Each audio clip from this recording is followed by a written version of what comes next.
Halo teman-teman Bastori Budaya Lokal Orang Maluku. Perkenalkan, nama saya Yermias Petrus Sitiori. Iya teman-teman, kali ini saya berada di salah satu institut yang bertugas untuk menjaga dan melindungi benda-benda bersejarah yang ada di Maluku. Iya, kalau bukan apa lagi, Museum Sualima. Museum Sualima adalah museum penting yang banyak memiliki informasi mengenai hal-hal terkait Maluku dan kekayaan alam serta budayanya. Museum ini berada di kawasan Taman Makmur, Desa Mahusu, Kecamatan Nusainiwe, Ambon, Maluku. Awalnya, Museum Sualima hanya menyimpan koleksi-koleksi budaya serta hal-hal yang berbau adat istiadat Maluku. Namun seiring berjalannya waktu, Museum Sualima memiliki 3 ruang pameran dan juga memiliki 5.300 koleksi yang setiap 5 tahun sekali akan ada perubahan koleksi yang dipamerkan. Ruang pameran pertama adalah ruang pameran kelautan, di mana menampilkan keindahan Laut Maluku dan alat-alat transportasi yang digunakan dari zaman dulu sampai zaman sekarang. Selain itu, ada beberapa koleksi yang tidak kalah menarik, seperti rangka ikan paus, buaya, dan masih banyak jenis biota laut yang dipamerkan.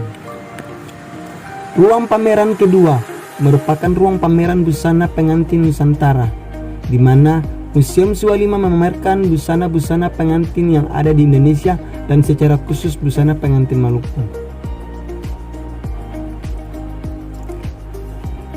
Dan yang terakhir, ruang pameran ketiga disebut ruang pameran sejarah Maluku. Di sini tersimpan segala hal yang berkaitan dengan budaya Maluku.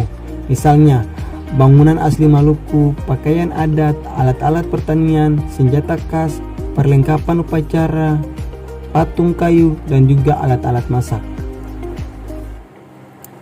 Nah, iya teman-teman, untuk benda-benda yang berada di belakang saya adalah benda-benda yang digunakan untuk alat masak, seperti sempe, gata-gata papeda. Nah, teman-teman, tahu tidak kalau papeda adalah makanan khas orang Maluku yang terbuat dari sagu? Nah, untuk proses pembuatan sagunya, kita bisa langsung ke tempat pupuk sagunya. Nah, kita let's go.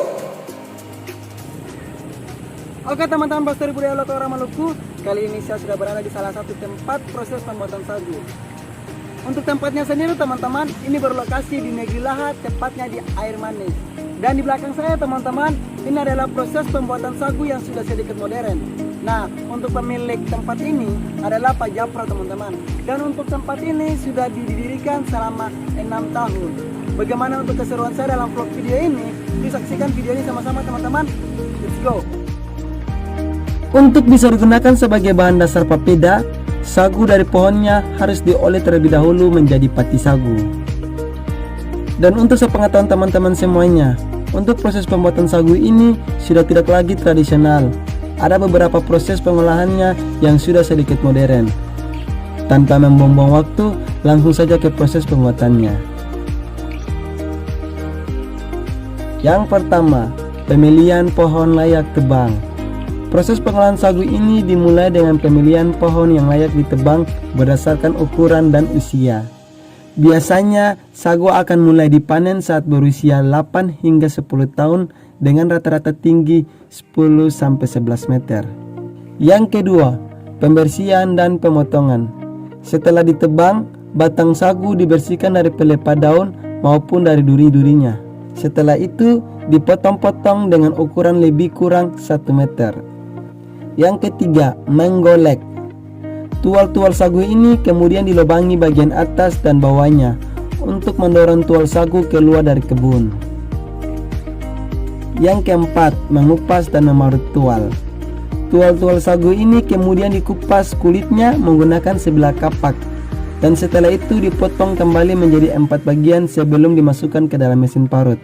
Nah, iya teman-teman, untuk proses ini jika di proses tradisional, tual-tual sagunya tidak diparut, namun ditumbuk menggunakan alat yang dinamakan nani, yang dipakai untuk menghancurkan isi sagu hingga sampai halus.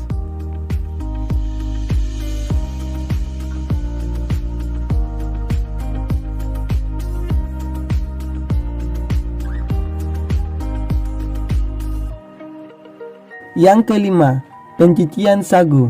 Serbuk hasil parutan tadi langsung ditampung di dalam sebuah bak yang biasanya terbuat dari beton. Setelah mencapai batas isi tertentu, air yang telah bercampur dengan pati sagu keluar melalui sebuah pipa yang telah diberikan saringan terlebih dahulu.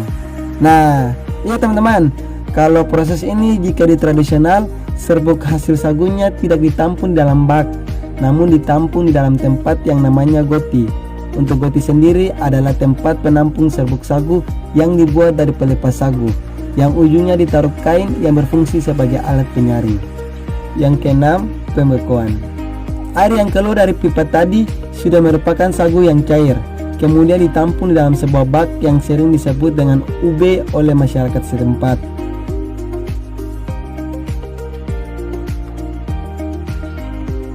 Setelah lebih kurang dari 2 minggu, air dalam ube tadi akan membeku dan menjadi sagu basah. Ya teman-teman, yang ketujuh dan yang terakhir adalah pengeringan sagu basah. Sagu basah yang tadi kemudian dikeringkan supaya menjadi tepung sagu. Proses pengeringan ini dapat dilakukan dengan menggunakan oven atau dijemur di bawah terik matahari. Nah, setelah itu tepung sagunya sudah siap untuk digunakan.